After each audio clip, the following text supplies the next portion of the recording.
If Lagos had a crown for the most talked about woman, Nora would have worn it the same way she wore her dresses: bold, unapologetic, and tight enough to make traffic slow down. Even in her simplest blouse, she shimmered. But tonight she wore a molten coral body-fit dress. The same shade as the one in the picture, the kind of color that demanded attention, the kind that made even streetlights blink twice. Her neckline dipped boldly, her sleeves sculpted her arms, and every step she took said, "If trouble is looking for me, it knows where to find me." BC sat beside her in the passenger seat of the ride they had borrowed, wearing a softer, white-fitted top, clean, modest, the opposite of Nora's flame. Her curls were neat, her earrings simple hoops, her expression a mix of loyalty and worry. She always looked like the quiet warning sign beside Nora's wildfire. Linda, the third piece of their trio, would join them later. But for now, Nora drove one hand on the wheel, the other casually brushing her blonde bob as she smirked at a man whistling from the roadside. Her beauty was a weapon, and she aimed without apology. People always said she was too much. Too fine, too bold, too free. They said no man could satisfy her. And every man she touched left echoing the same thing. That woman is not normal. But Nora didn't flinch at gossip. She moved through it like someone meant to be seen. And Lagos chaotic, loud, hungry, Lagos saw her every time. Inside their modest two-bedroom flat, the three of them lived with mismatched furniture, shared wigs, and one cracked mirror that had seen more tears and lipstick than any therapist. But their lives outside those walls, they were entirely different worlds. BC was the grounded one, pretty, in a soft, effortless way. She followed rules, ate at normal hours, slept before midnight. Her top choices were whites, creams, and gentle tones. She was the type of girl a man would take home proudly. Linda, on the other hand, leaned towards gold and elegance, the kind of metallic shimmer you see on the right side of the image. She loved dresses that hugged her waist, straps that crossed her shoulders dramatically, and lipstick that promised danger. Her long dark hair, streaked with faint purple lights under the club lamps, made her look like a goddess sculpted under starlight. And Nora, she was chaos wearing heels. Their nights began innocently once. Three friends exploring the city. Cocktails, selfies, laughter. But while BC and Linda could sip one drink and call it a night, Nora would take the glass. The man offering it, his number, and sometimes even his car keys. The first time Linda introduced her to an older man with a loaded pocket, Nora treated it like an adventure. The man wore a suit the same gold tone as Linda's favorite dress. He spoke slowly, confidently, his hand brushing her arm as if testing waters. Most girls would hesitate. Nora leaned in. It started with a dinner. Then it became an arrangement. Then it became something she didn't even bother labeling. Because while Linda had expected her to enjoy the ride a little and get off, Nora, she kept driving. She dated the sugar daddy. Then she dated his driver. Rumors started multiplying like mosquitoes in the rainy season. Women whispered. Men bragged. Children stared. Even married aunties who saw her passing clutched their husbands' wrists a little tighter. But the night BC and Linda walked in early and found their landlord in a lipstick-smudged panic, his wrapper half-dyed, sweat beating on his forehead, that was when they realized Nora was not playing the same game as them. She was in a league of her own. Nora simply retied her own wrapper, adjusted her blonde bob, and said, "What? The man is lonely, and he promised to reduce our rent." They laughed that night, ugly loud laughter, the kind that erases shame, at least for a moment. But the laughter didn't last long, because 2 weeks later, they caught her behind the house with the landlord's son. Not even different buildings, just different family members. That night they didn't scream, they didn't lecture, they just stared, as if trying to understand how one woman could be this shameless, this bold, this magnetic. But Nora never denied her fire. She owned it. She lived in constant motion, tinted jeeps dropping her off at all hours, gold dresses on the nights she wanted to glow, soft white tops when she wanted to pretend innocence, and the deep coral dress, the one, like in the picture, on nights she wanted the city to remember her name. Her heart wasn't made of stone. It was simply restless. After wild weekends, she sometimes slipped into churches wearing long skirts and no makeup, sitting quietly at the back, like a sinner hiding from her own shadow. She went for deliverance. Pastors prayed until sweat soaked their collars. She confessed to priests who told her too fast. She fasted, she prayed, but nothing changed. Her mother called each week with the same tremble in her voice. "My daughter, your name is everywhere. A woman's pride is her name." Her father would add the kind of soft warning only a tired parent can give. "Good men, Dan T, wait forever." Nora would hold the phone, staring at her reflection or in dress, golden necklace, lips painted a deep red, and wonder if she was cursed or simply built differently. "Maybe this is just who I am," she'd whisper to her reflection. But Lagos didn't answer. It never does. The city only watched as Nora moved bolder, brighter, louder, and strangely, no matter how many scandals chased her. Good men kept coming. Bankers, engineers, church boys, tech bros, Men who saw her fire and still wanted to stand close enough to feel the heat. They saw the danger, and they were drawn to it anyway. But the moment that truly shifted her universe was the day she met him, the man who looked at her, not with hunger, not with judgment, but with calm curiosity. A man wearing quiet colors, with a gaze as steady as the desert sky. His presence felt like soft, golden light, not the harsh glare of a spotlight she was so used to. He didn't try to possess her, he simply wanted to know her. And this was the beginning of the story that would break friendships, test loyalties, and reveal the evil seed growing where Nora least expected it. Inside her own home, inside her own friend. The one smiling sweetly in white. The one shimmering in gold. The ones who watched Nora burn and secretly wanted the fire for themselves. This is just the beginning. Stay tuned for the next part of the story, and don't forget to like and subscribe to see what happens next. You won't want to miss it. The night she met Remy, Nora wasn't wearing chaos. She was wearing temptation braided with elegance, a soft gold dress, like one Linda loved, crossed straps, hugging her shoulders. The fabric clinging in all the right places, shimmering under the soft lights of the lounge. She didn't plan to meet anyone serious. She never did. But seriousness had a talent for finding her when she least wanted it. He stood at the bar, a navy blue polo, a clean haircut, his skin glowing the way melanin glows after a long day under the Lagos sun. Calm. The kind of calm that made Nora uneasy, because men usually saw her and widened their eyes, straightened their shirts, stumbled for words. Remy didn't. His gaze held recognition, not desperation. "You were at Keod's party," he said when she approached. "You were the quiet one who didn't dance," she teased. "I dance with my mouth," he replied, his lips lifting in that quiet smile that would soon keep her awake at night. He was troubled, but the subtle kind. The kind that didn't knock, didn't shout, didn't beg. The kind that whispered, and Nora had always been terrible at resisting whispers. Their conversation didn't last long. It didn't need to. When he left, she felt the air behind him like a gate closing. She stood a moment longer than she should have, watching the door swing shut. That night, she didn't sleep easily. BC noticed. Linda noticed more. When Remy returned a few days later, this time with a small cooler of food cooked by his mother, BC raised her brows. "Nora, please. The good ones are rare," she warned gently, touching her shoulder the way a friend protects something fragile. Linda leaned back on the couch, her golden satin top shimmering like a threat. "Rare doesn't mean you stop being yourself," she said, her voice too casual to be comforting. Nora smiled, shrugging off both comments. But something was shifting too subtly to be a warning, too strongly to ignore. The world around her started changing. Men still came, bankers, engineers, tech bros. All of them dressed in their finest intentions. But their gifts didn't sparkle as much. Their laughter didn't echo as loud. Their presence didn't fill the room the same way Remy's calm gaze did. Remy didn't buy her things to impress her. He didn't show up with fancy colognes or tickets to expensive lounges. Instead, he asked, "What's your favorite childhood memory? What food do you hate but pretend to enjoy at parties? When you wake up scared, what's the first thing you do?" Questions that got under the skin. Questions that didn't want her body, they wanted her story. That terrified her more than any desire ever had. Still, she allowed herself to sink slowly, cautiously into whatever this was. But with every new step toward him, another shadow grew behind her.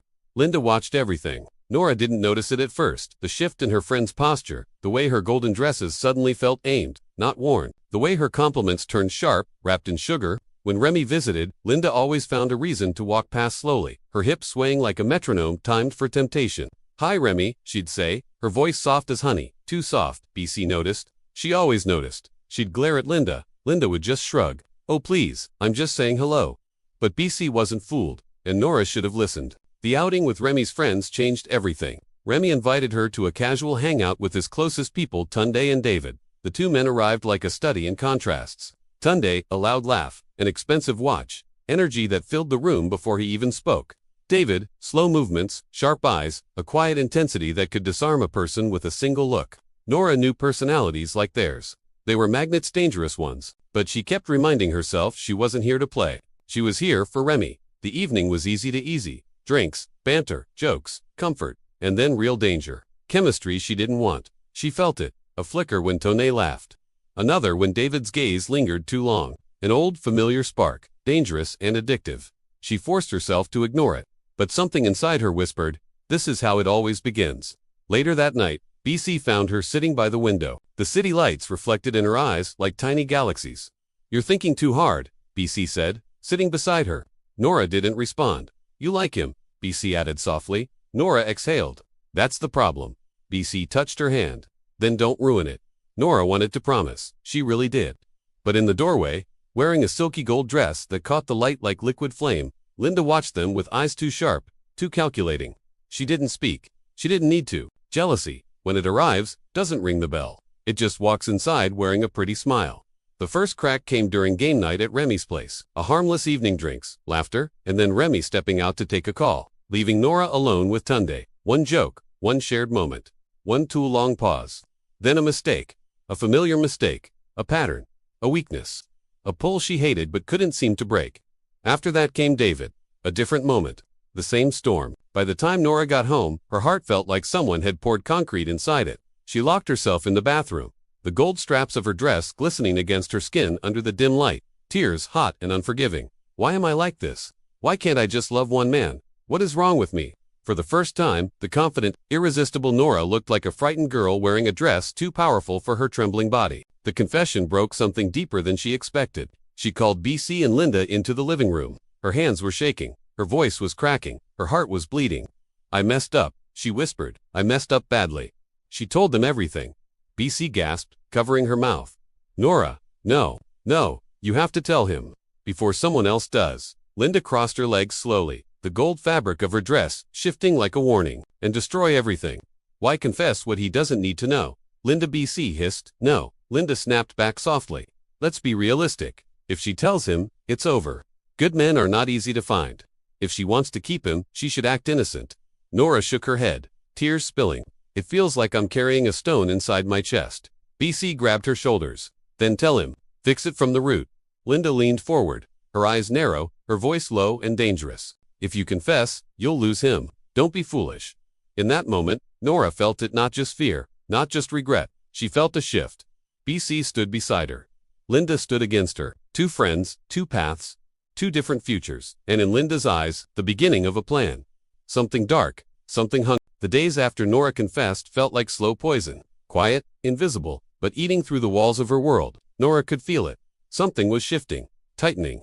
Remy's texts slowed down. His voice on the phone sounded tired, like he was carrying a weight he couldn't name. And every time Nora looked over her shoulder, Linda was watching her with that new smile, the one that never quite reached her eyes. But Nora had already made her decision. She had to tell Remy everything. Not because she believed the truth would save her, she wasn't that naive. She knew silence would kill her faster. The guilt was a heavy stone in her chest, and every breath felt harder than the last. Her friend, BC, supported her, staying by her side like armor made of sincerity. But Linda was different. She arrived every evening in shimmering gold, beautiful, radiant, and dangerous. She hovered near Nora's room like a shadow dipped in expensive perfume. At first, she tried to persuade her again. Don't confess, Nora, you'll lose everything. He'll hate you. When Nora stood firm, Linda switched tactics. She started talking about Remy, his smile, his voice, his calmness. Little comments, like tiny hooks. Remy is the kind of man who forgives silently but walks away loudly. She murmured one day, adjusting her gold dress in the mirror. Are you prepared for that? Another day, she said, you know, he deserves someone stable, someone who won't break him. And then, she delivered the final blow. If he leaves you, will you let him be with someone who knows how to treat him better? Nora couldn't answer. The question tasted like betrayal before it was even fully spoken. Meanwhile, Remy was growing restless. He could feel Nora pulling away, could sense the unspoken truths hiding behind her words, yet he stayed. Because a love that comes quietly is the hardest one to kill. But secrets have a way of traveling, especially in a city like Lagos. Especially when someone helps them along. And someone was definitely helping.